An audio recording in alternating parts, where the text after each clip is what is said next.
Welcome to our second talk on the series of Jesus having risen from the dead. This time he appeared to his disciples on the bank of the Sea of Tiberius. And they were a group of professional fishermen, and they were disconsolate because he'd been crucified, and they had their whole lives displaced, and here they were now down at the sea trying to go back to their old profession. So we'll take up the reading from John.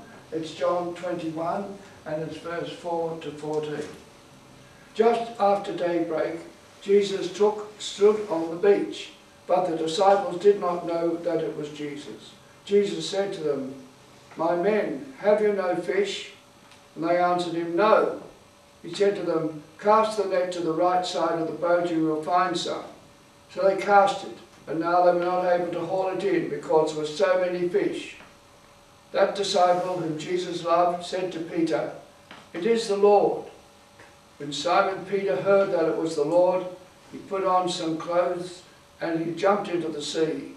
The other disciples came in the boat, dragging the net full of fish, for they were not far from the land. When they had gone ashore, they saw a charcoal fire there, with fish upon it, and some bread. Jesus said to them, "Bring some of the fish that you have just caught." So Simon Peter went aboard and hauled the net ashore, full of large fish, 153 of them. And though there were so many, the net was not torn. Jesus said to them, "Come and have breakfast." Now none of the disciples dared to ask him, "Who are you?" because they knew it was the Lord. Jesus came and took the bread and gave it to them, and did the same with the fish. This was now the third time that Jesus appeared to the disciples after he had risen from the dead.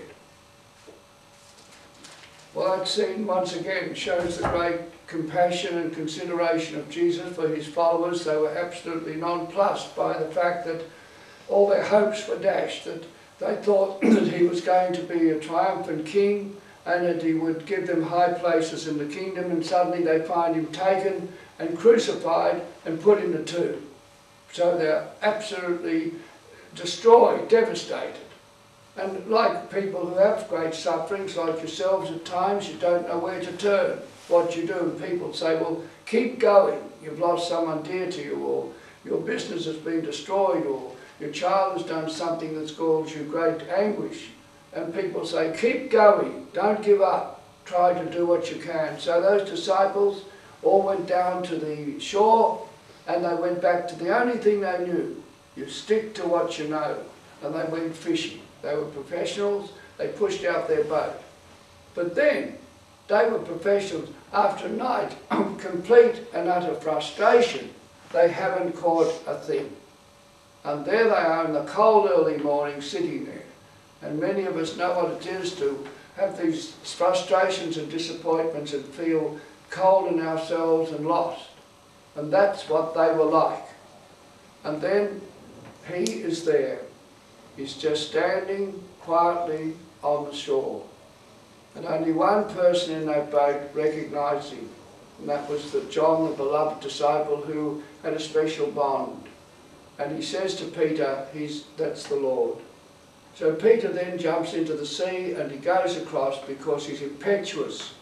And when they get there, they find Christ in his divine courtesy has furnished a fire for them, and he's got fish and he's got bread.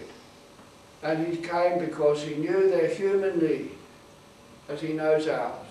He knew how disappointed they were, and how lost they were, and how their world had collapsed.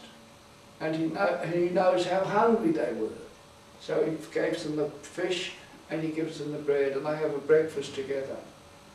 And that's the wonderful thing, that Christ is present in our meals. That's why it's good to say grace before meals. He's present in the Eucharist, of course. He's present in our companionship. He's present in the way we support each other, trying to help each other, the lonely or the lost, or those who've just suffering sorrows. And you all do that. People are very good in trying to comfort those in need. But Jesus is the epitome of that.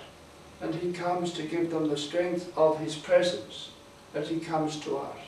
We only have to be aware that beyond all the other things that happen, He's with us.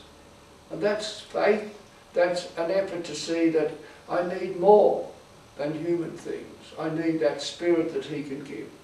So we just say, Lord, be with me, nourish me, give me the inner strength I need to bear whatever happens. Because at times my life is in turmoil and I am lost, but you are my guide and you are my strength and you're here to nourish and fortify me. So we ask Him, Lord, be with me again. Nourish my heart with your love. Fill me with your Spirit. Give me the strength I need to face whatever comes.